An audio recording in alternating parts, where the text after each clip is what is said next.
రకం వీటికి grade 2 rate ఇస్తున్నారన్న, grade 1 rate ఇవ్వాలి కదా, దాంట్లో కూడా మళ్ళీ 20 రూపాయలు దొబ్బెత్తున్నారు అని చెప్పి. క్వింటల్ కాయాల దొడ్డు రకం దాన్ని కూడా గ్రేడ్ 2 ఎందుకు పెట్టాలని నిబంధనల ప్రకారం గ్రేడ్ 1 కొనాలి.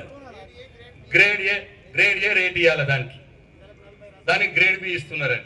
ఇక ఇంతకు ముందు చెప్పిరి యూరియా చక్కగా షాపులలో పెట్టి సొసైటీలలో పెట్టి ఇచ్చేదానికట యాపలల్లనట, షాపులలో లేని యూరియా యాపలలో పెడతారు. అది మళ్ళా రోజు అంటాడు 2 లక్షల రుణమాఫీ చేసిన. ఏ ఊరికో తావురు దేవుడి మీద కొట్టు పెట్టిండు రుణమాఫీ చేస్తా. నేను మొన్న అన్నా మహేష్ కుమార్ గౌడ్ గారికి అన్నా, నేను నిజామాబాదే కదా స్వామి, నిజామాబాద్ జిల్లాలో ఏ ఊరికంటే నువ్వే సెలెక్ట్ చేయి, ఆ ఊరికి పోదాం, ఆ ఊర్లో అడుగుదాం 2 లక్షల రుణమాఫీ అందరికి అయిందా అని అడుగుదాం. అందరికి అయిందే ఆ ఊర్లో చెప్పిర్రు అనుకో 100%, నేను ఆన్నే తట్టాపారా కింద పడేస్తా, రాజకీయ సన్యాసం తీసుకొని పోతా. లేదు అనలేదనుకో, నువ్వు చేపిస్తావా, బాధ్యత తీసుకుంటావా, రుణమాఫీ చేపిస్తావా అని అడిగిన. స్పందన లేదు, మాట్లాడాడు. నిన్న ఈయన వేల్పూరనే మా ఊర్లో వచ్చి మీటింగ్ పెట్టింది నిన్న మొన్న మానారామోహన్ రెడ్డి. ప్రశాంత్ రెడ్డి ఏడుకొస్తావు ఛాలెంజర్. ఛాలెంజ్ ఏంద్రా నాయన, సింపుల్ మాట, నీ మానాలకే పంపిస్తాం మా దొంగ నర్సేని, నువ్వురా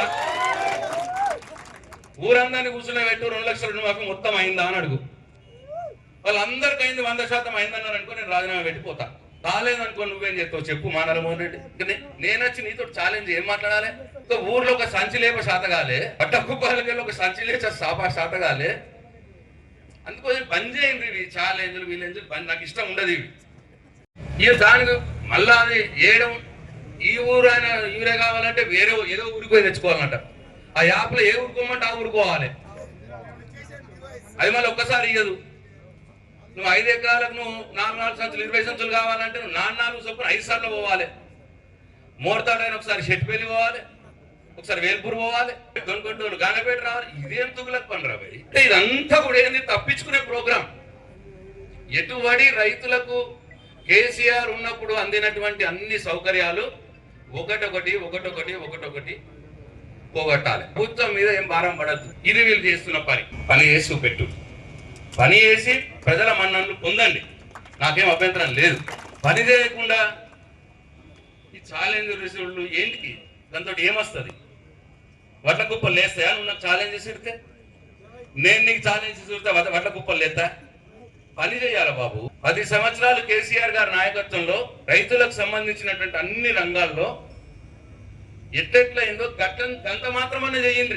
రైతు బంధు అని కేసీఆర్ మీటింగ్ పెడితే 1 ఎకరం రైతు బంధు, కేటీఆర్ మీటింగ్ పెడితే 1 ఎకరం రైతు బంధు. ఇట్లా మీరు ఇప్పుడు రోడ్డు ఎక్కడ కూర్చున్నారు అనుకో, ఇంకొక ఎకరం అట్లా. కాబట్టి చెప్తున్న పాయింట్లు మీరు చప్పట్లతోటి పెడితే ఆమెకి చెప్దాం. ధాన్యం కొనుగోలు ప్రక్రియను మరింత వేగవంతం చేయాలి. గన్ని బ్యాగులను అందుబాటులో ఉంచి లారీల సంఖ్యను పెంచాలి. 41.5 కిలోలకు మించి అదనపు తరుగు పేరిట రైస్ మిల్లర్లు చేస్తున్న అక్రమ వసూళ్లను కఠినంగా అరికట్టి రైతులను నష్టాల నుండి కాపాడాలి. కలెక్టర్